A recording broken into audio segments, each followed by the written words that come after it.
What's up, my loves? It's your girl Diamond, and I'm back with an all-new review of Kandi and the Gang.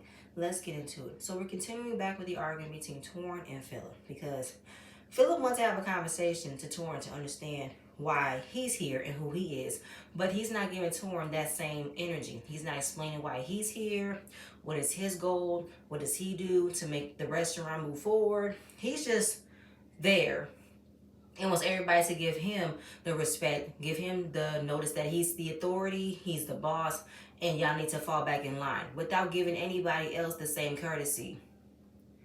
And does it end with Philip trying to tell Torn, I'm up here and you're supposed to report to me? And you do events, so stay in your lane of doing events. You don't need to know more about why I'm here. You need to know more about nothing else. You do events, stay doing events. And he felt like, okay, well, just because I do events doesn't mean that I can't have the same type of conversation with why you're here. Because right now, the way you're coming at me, you're coming at me as if you're up here and I'm down here. And in that case, I don't need to be speaking anything about you. You can direct back to Kandi because she's the one who hired me back, so take it up with her. And since at the end of the day, this conversation wasn't even necessary because, like Torrin said, I didn't know you were going to be here and you wanted me to have this conversation with you. I was minding my own business trying to work. So now all Philip wants to do is go back to his being productive because he was doing some productive work, more important at this desk, typing away on the laptop, right? But at the end, he said, I could have ignored you and did what I need to do because you wanted to have this conversation. I already said what I did. So he said he felt disrespected because he's been doing this a long time. And he said, it was so great to meet you, Philip. You are exactly what everybody said you were, a great guy. Philip believes that if it was up to him, he would not have hired Philip back. Hold on, y'all. But like I said, y'all, I'm back. At the end of the day, Philip, you already was on 10 when Torrin came in. Now I recognize that you were in there. He was doing his own thing, minding his own business, but it did not. The fact that you want people to acknowledge you and in any given turn acknowledge what you're about, acknowledge why you're here, there's a different way for you to go about it than to just say, you don't see me? You don't see me as your boss? Address me, okay? You see I'm here, okay? Kiss my feet. No. All you have to do is say, hey, Torrin, are you Torrin? Yeah. Hi, I'm Philip. I'm the new director of director of operations for OLG. Nice to meet you. Nice to meet you too.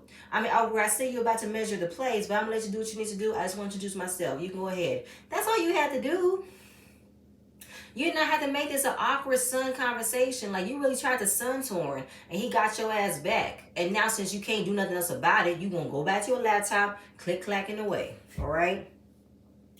So Kandi comes in and Torrin wants to have a conversation with her to tell her about what happened. He said, I know you made some changes here. He said, you like the changes? So while he's about to express what changes he don't like, Philip is walking behind Kandi. He was probably about to talk to Kandi, but realized that she was talking to Torrin, so he wanted to move on away.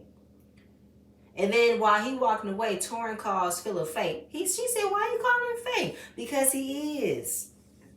Excuse me, because he is. Like, at the end of the day, I'm walking into the event space to measure, see what I got to do. And he wants to have a conversation with me as to why I'm here. But at the same point in time, he's not telling me why he's here. And he definitely made me feel like he was checking me like I was a little boy. And I didn't like that.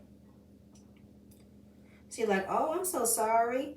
Like, I know Philip seems stern and uptight, but Torrin is so bright and chipper. I just want them to get together about this. That's all. I just want them to move forward. So then Don Juan talks to Philip about what happened. And Philip said that Torrin came in thinking that we needed him. And Philip felt like we don't need him. I don't need him to do events. I'm good on that. And if he's coming back to work here, he's going to report to y'all. I will not be dealing with him because I do not like him. So it's kind of like, excuse me, sir? Who are you?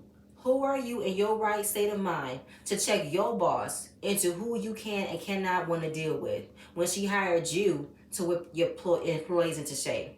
You've had no problem whipping the other employees at Blaze. Why do you have such a hard time doing it now? And there have been a lot of workers here who've been here longer that have work ethics, working points that needs to be fixed. And you now telling me this is one that you cannot fix? This is a problem you can't solve? You never came up to me with somebody that you couldn't handle because of their attitude. And I hired you to do this job. And now you're telling me you can't do it because this one person? Really? You said you can handle difficult situations, so I'm confused. And the fact that you telling me who I need to manage, because you don't want to deal with it, I pay you. You don't pay me. So you're not going to be telling me what I need to do and what you're not going to do. So Philip feels like the restaurant, the business is not moving on the same page to be a success. And it can push back when you're trying to implement changes. Meaning, I got checked at my boss, and I don't like that I got checked, and I can't say nothing because I don't want to lose my job. So we see Patrick. Patrick invites Torrin over to decorate his place. He has a certain vibe, a certain design style that he wants. He even showed a picture of a cougar, a painted cougar that he describes as his girlfriend because she's 4 years older than him. Patrick, can you count? First you said when they introduced you, you were 28 and Safari was 30. She's barely 2 years older than you. She's probably a year and some change. And I don't like that you keep on calling her a cougar. 4 years older, that's not a bad age to be apart from somebody. And that's not an old separation. A cougar means somebody was damn near in their 40s and they're dating someone in their 20s. That's a cougar. She's still within her young age. I don't like that at all. Like you can't count, can you? I'm like, what is the difference? What do you identify as your age of a woman? Like what? Like do you have like in sections of ripe or something? I mean, you were a hoe. Like I don't know how you range them out. You know what I'm saying? But fine. Torrin hated that damn painting, but he liked it to say Patrick, but he hated that painting, and he is so tired of hearing Safari's name over and over and over again. He's heard this name more than once, and he's never met the girl yet. And he's seen all levels of Patrick, and he's never seen this smitten Patrick before.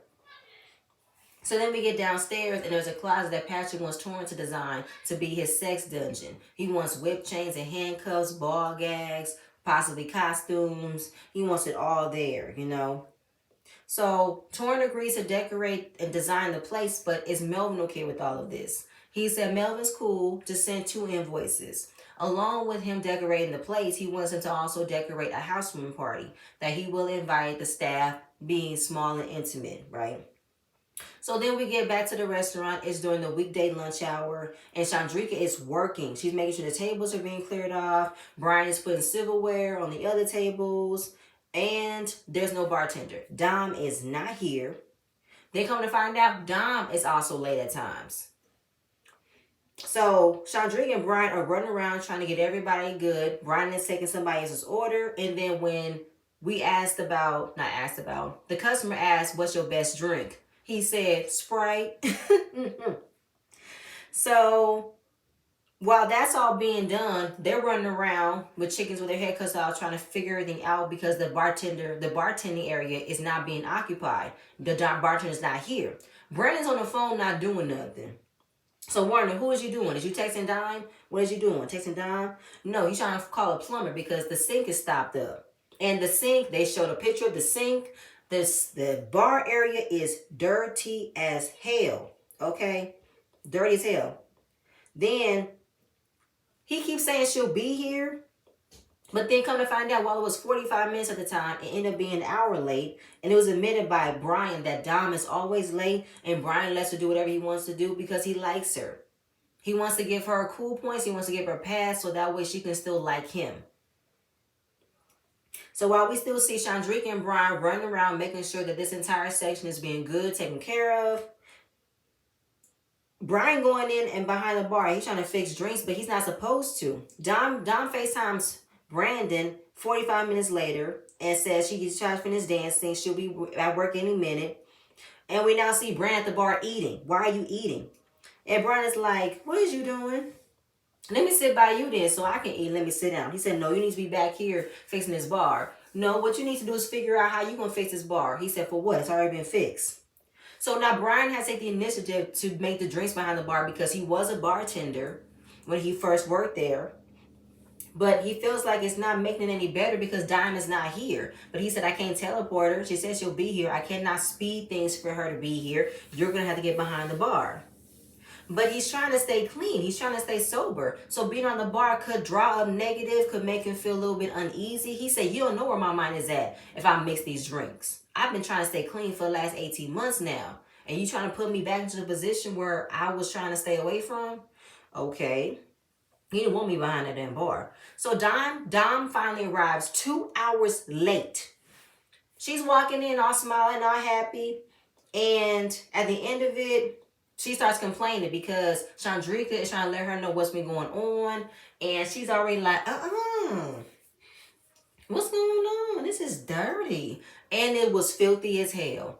There were plates. The floor was messy. I've seen dipping containers. I see sauces. That was a nasty, ugh. That was a nasty area. I do not like nasty areas.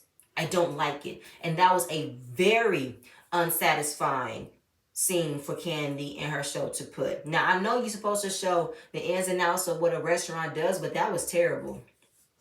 That makes, what's your star rating gonna be when they see that? Probably why you have failed a lot of health inspections, because that's fucking nasty. So now Dominique's complaining about why it's so dirty, but I felt like, Dominique, you 2 hours late and there was nobody else who had enough time to clean the bar. You was unattended for because you were finished dancing and you could not prioritize your time better for you to stop dancing and figure out if you're going to make it to work. That's why you need to call ahead. If your other job is taken over by a couple of minutes, call ahead and say, hey, I'm at a dancing. I don't know how long it's going to be, but I'm going to try to see if I can make it because it's cutting into my time for work. Hold on. Hey, I'm back. But basically, Dominique, you shouldn't have came to your shift. You 2 hours late. There's no point. Day's over for you. You know what I'm saying? I wouldn't even do that, but Brandon's not even going to give her any reprimanding because he likes her. Fine. And she feels like it's not her fault that another part of her career, her dancing takes a lot. She says, life be lifing me. Okay. She said the bar should never be this dirty if I'm not here or not. Well, apparently there wasn't enough people on staff to help out with the cleaning. And Brandon just sat there inside of the bar, not doing nothing. Just thinking that calling for the plumber is supposed to do anything. So then we see Philip and Chandrika have a conversation. He said, how's everything? Is everything good? She said, everything's a shit show. Okay. Dominic wasn't here. I couldn't sit people for a good hour because there was no bartender. And I see Brandon over there at the bar eating, not doing nothing. And wanted to give her process, wanted to talk about how I still want to maneuver and see everything. And he said, okay, did you see what you just did there? What? What did you do? You stuck it out. You kept the ball rolling. You knew what you needed to do. And she said, people can't be like me. I'm 1 in a million. And then I see Philip smile. Well, the first time Philip actually smiled, he had a nice laughing moment with Chandrika. I actually enjoyed it. I said, you can smile. You can have a funny side of you. You took a joke. And he also understood that Chandrika may be a lot of things, but when she's a worker, she shows it. And I feel like the reason that she showed it is because while she was doing her other job, she expressed that she had to do someone else's job. So then he wants to talk to Brandon, right? So Brandon and some other woman walked outside to ask Brandon how you think the day's going. He said, smooth. The day's going smooth. You didn't do nothing, so why is the day's going smooth? So right now, Philip is trying to get Brandon to understand, okay, as much as we trying to, change things, everybody needs to be doing the same thing. Pretty much everybody needs to be following the rules that are placed for everybody. Nobody is better than nobody, right? So we need to make sure we're keeping a good vibe of the kitchen. And the kitchen, the dining room, there needs to be a set of decorum, right? And right now, I don't believe that you need to be on your phone.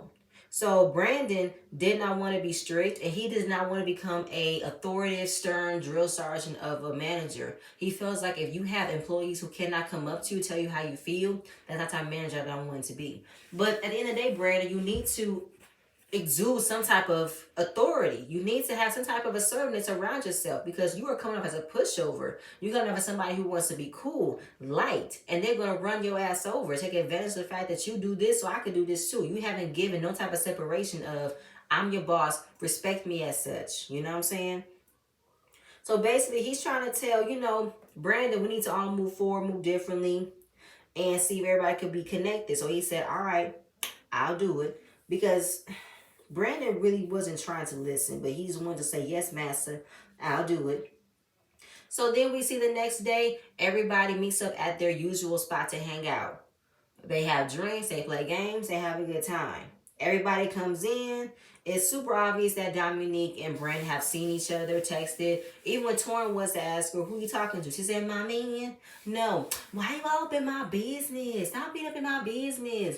Girl, at the end of the day, we can all see your business. You make it super obvious that Brandon is your business right now, okay?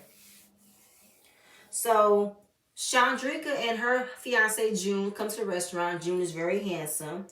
And Brian met him a couple years ago. He's cool, he's laid back, he's chill. Chandrika's the complete opposite, so they can please each other. So while we see them all sitting around chilling, I can see Patrick's face. And Patrick has a energy about him that he is definitely feeling some type of way about Chandrika and her fiance right here.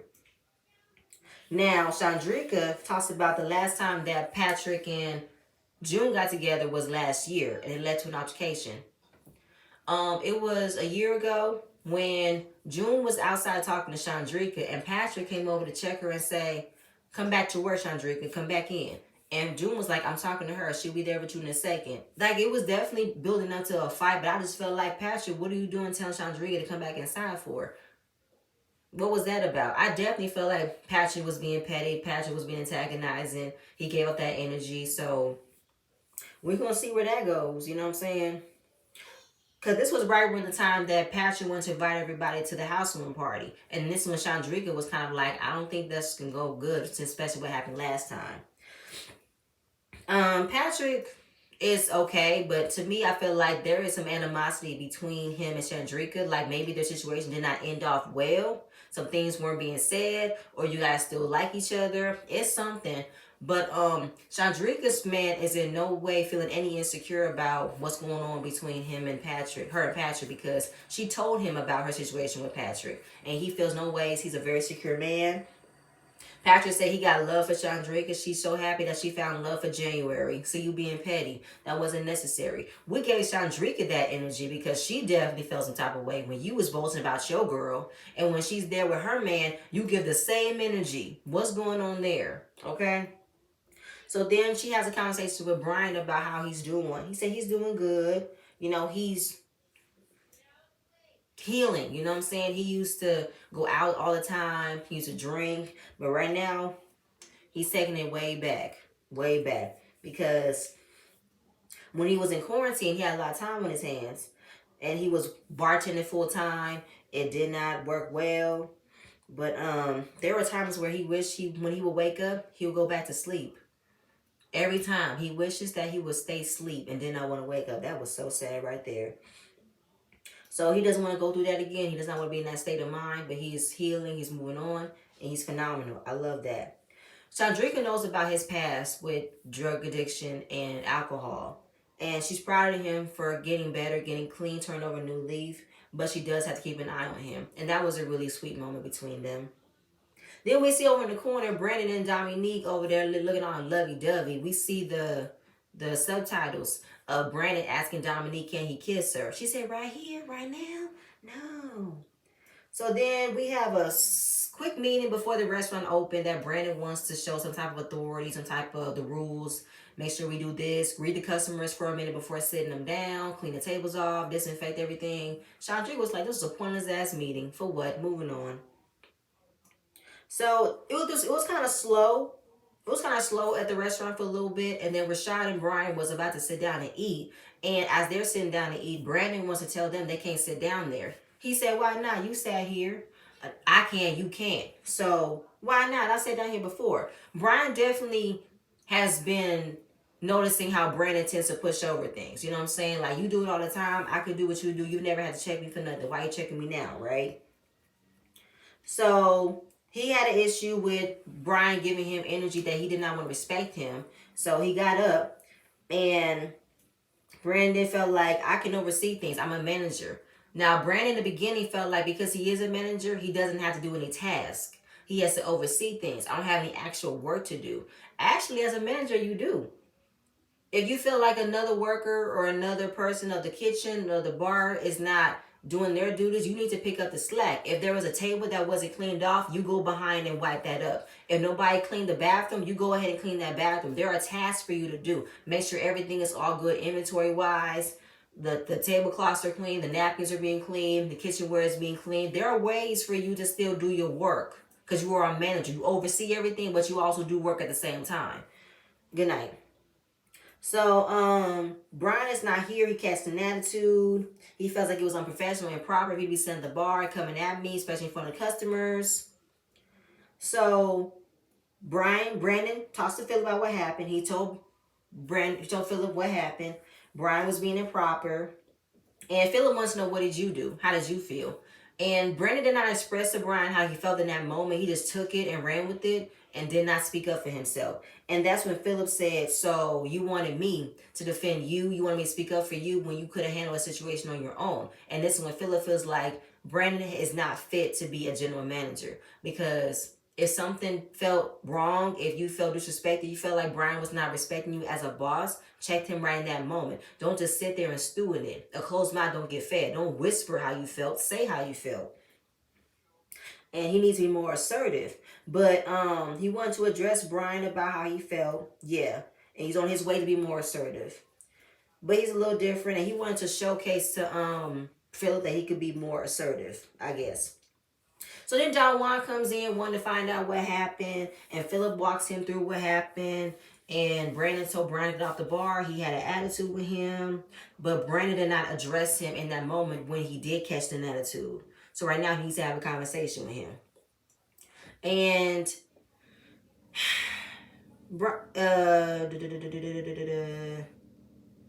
did I write this right? So he brings Brandon and Brian to have a conversation, and he definitely doesn't want to count all the times that Philip has to come in and defend and referee everything that he has to do. Like, if I have to constantly hear that Philip has to handle all the things that you can't do, you are not fit to be a general manager. Because at the end of the day, you don't have to curse, you don't have to be a dick, you have to demand respect, okay? So he wants to address everything to Brandon, lays down what happened. You were being snappy. You felt like you wasn't taking me serious. I told you at the bar. And Philip was in the background saying that's the problem. We need to address what's going on. And it's like, what the hell, Patrick? This was Brandon. Why are you piping up? Pipe down. Don Juan said he knew Brian longest, so he figured, this is your boss. You need to have respect, right? Okay, I can have respect, but I'm trying to understand what's the problem here. What did I do? Was it that serious? And then Philip wants to say, yeah, because of this. You do too much of this. So Brian comes back and says, we can't have free speech? No, you cannot. We don't pay you to speak. We pay you to do that. And wrong. Wrong. I hate that type of notion that when I'm working, you try to treat me like a slave. You do not own me. And I feel like if I can speak my mind respectfully, you can come at me respectfully. You don't shut down that I can't speak how I want to speak. If there's a tone of me, I will check it. But you don't say, I'm not here for, I can't speak. He said, I've had multiple interactions about you that I do not like. And he said, what interactions? Why are you giving me mad? What did I do to you? And he said, you don't do nothing. You've acted out of character. And I've never acted out of character before. And I've been in your shoes. I can terminate you now. Brian said, you've never been in my shoes. I wear a size 8. What are you? So Philip is coming out, gun blazing. He said, I'm your boss. I'm not here for it. In my opinion, you do not have the personality to work here. And I cannot deal with it until we reach a common situation. So then he suspends Brian. I felt like Brian didn't even do that bad to get suspended. I feel like Brandon and Brian have probably had this type of interaction before, because Brian probably doesn't respect Brandon as a general manager, because they know how Brandon can be. Brandon's a pushover. Brandon wants to be liked. So I feel like this is normal for me. But for Philip don't like how, I believe that Philip don't like how Brian has a history with everybody, and that he's not automatically conforming, And he looked at Don Juan. He looked at Philip when he suspended him and said, based on what? He was loud. He was yelling. Now, I also want to understand why you're having this conversation in the open area. Isn't there a back room? Isn't there a break room? Isn't there an office I can have this? Why have this in front of the customers? So then Don Juan takes him outside and says, that was out of line. That was being a subordinate. You have to respect him. Why? See, why should I respect him? He don't get no respect to nobody. He don't get respect to nobody and nobody else. Why should I respect him? For what? Everybody else is saying the same thing. Okay, well, you're not everybody else. You're you. Don't worry about everybody else telling you. Do what you need to do. Nobody is paying your checks. Nobody's paying your bills. You do what you need to do. Now, I know you've been through a lot and you're probably not registering what happened, but take this day, go home, and we'll discuss this later. So then we go back in. Don Juan and Philip have a conversation, and pretty much Philip feels like this was all unnecessary. I cannot deal with the people that you employ here, and this is not going to work for me. Now, Don Juan is standing there looking at him like, first of all, calm your happy ass down so I'm having a tantrum. At the end of the day, I recognize that there have been quite a few meetings that I've had with you, with the employees here. And every time it ends with this. There got to be a common denominator of all of this, okay? And every time I have a conversation with you, you give me an ultimatum. And that's not how things work. That's not how things work. You need to understand, while I'm listening to you, I'm listening to them. I'm not undermining what your position is. I'm still giving them a chance to hear what I got to hear them, so I can give a whole understanding of what everybody else is, okay? And Philip is highly upset. He looks highly upset because he's not getting his way. And he's like, first of all, at the end of the day, we're not about to do this, okay? You're not about to check me on how I think everything should work. And I feel like you coming at me too hard because I'm not giving you the respect or something. It was just too much for Philip to not get the respect from Don Juan, because you coming off like a dick right now, an asshole, an arrogant asshole, a stick in the mud asshole, and you throwing a temper tantrum because somebody that you cannot help manage. Because I hate that he always does that. He always tells them, this is who y'all hired, and I cannot work with who y'all hired, so they're not going to work for me. Bullshit. So then he leaves, gets in his car, have a small confessional, pretty much blames Don Juan, said Don Juan's a part of the problem, and that this needs to be addressed. But I'm not going to let it impact my friendship with him, my work relationship. I'm going to go back and figure this out. Philip, let me tell you something.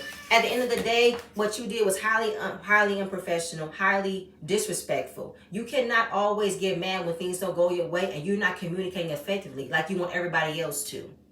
Okay? So we meet Patrick's girlfriend, Safari. She has her own body sculpting building, meaning she has a non-surgical cosmetic treatment.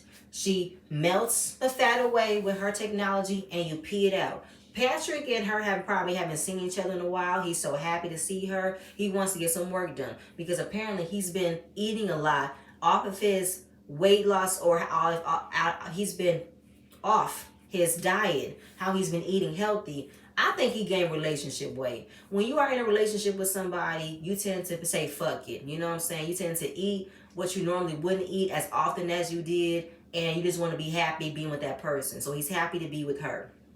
He pretty much expresses Safari as somebody that has all the traits of the wonderful women in his life. His grandma, his mom, his cousin, and his aunt. All right? So while he's getting some work done, he tells her about he hired Torrin to help decorate the apartment. She said, for what? Why you do that? And she's in her confessional talking about why we need Torrin. I don't know what Torrin does. He does events. What does he know about decorating? He knows I got an eye for taste. He knows I got an eye for this. They're panning through her office. She has hanging flowers, a couple of butterfly stickers, and some frames. Girl, why are you in your feelings about him hiring Torrin to decorate? If Torrin decorates and designs events for a living, I'm pretty sure he probably knows how to do a thing or two in interior. Why are you in your feelings about that? For what? So then he talked about having a housewarming, and that he invited everybody in the restaurant, including this little chick that I used to mess with, aka Chandrika. She said, what you do that for? Why would you put me in that position? I don't like that at all.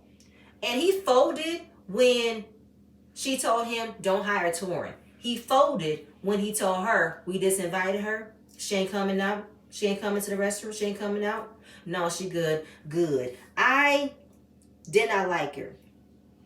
I didn't like that. And he's definitely whipped. Even when the producers asked him, are you whipped?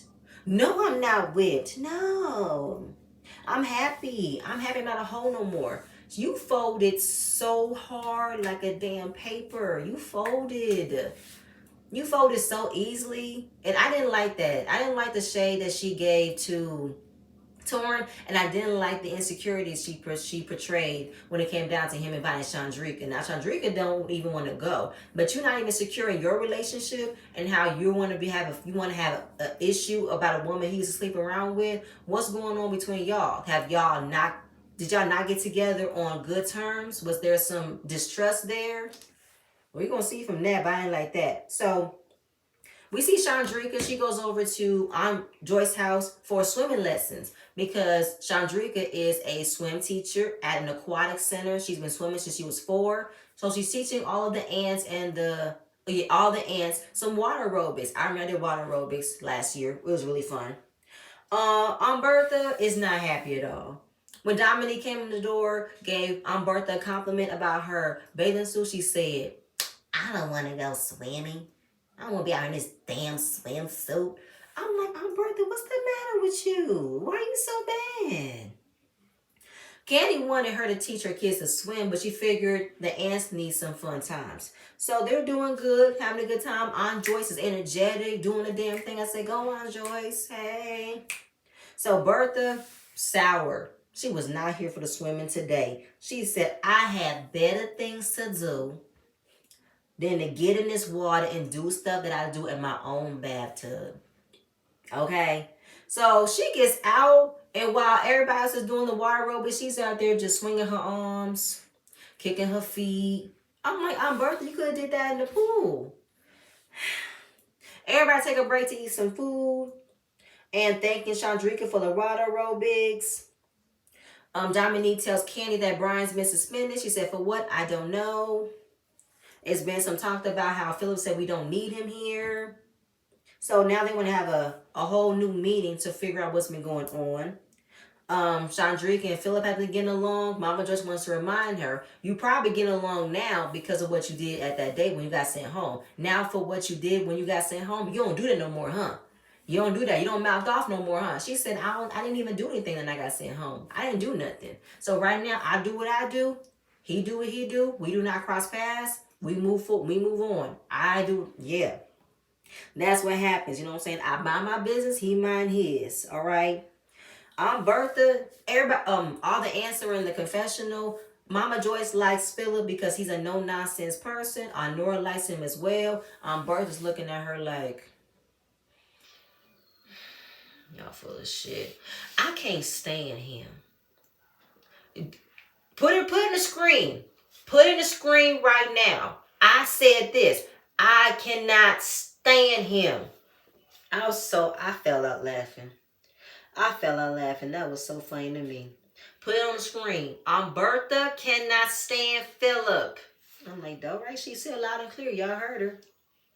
So we ended it with Torrin and Brian having a little date. And just to check on each other and just wondering how's he been. Because ever since, Brian has been through his sobriety, Torrin wants to know what he's been up to. When it came down to Brian going through that phase, he was going through a lot. He never realized he had a full drinking problem until COVID. They went on quarantine. And he was drinking a gallon of vodka a day. And I'm like, oh my God, vodka, really? Torrin definitely felt he distanced himself from Brian, but Brian said you didn't distance yourself. You were pushed away. I pushed you away, Just talking over about things that have happened because he found out he was being suspended and Philip did what he did. He didn't respect me. He didn't like that I was there. And they also talked about all the managers that they've gone through. They've gone through quite a lot of general managers and regular managers. That's crazy. So while he was going through his time, he was miserable. And when he was going through his time, where am I at? Yeah. Yep. So what caused the spiral, he said that. Yeah, so he's working bartender full time, them long hours, anxiety from the customers. Then when COVID happens on quarantine, he had free time, drinking a gallon of vodka. He was drunk to the point where he didn't care about anything. He was also battling addiction to drugs. And realizing while the drugs and the drinking got too much, when he started throwing up blood 3 times a day. And that's when he decided to get help. And his body was pretty much slowly dying. He was slowly offing himself. He was. When it came to the point to get help, it was when the time that his sister ended it all. She took the plunge. She decided to say, I'm ready, and did it. When they found her, they found a gallon of vodka near her bed. And when that time was passed, he felt like if I would have relapsed, she would have been the first person to call. So her death is still fresh to him. It's been 3 months.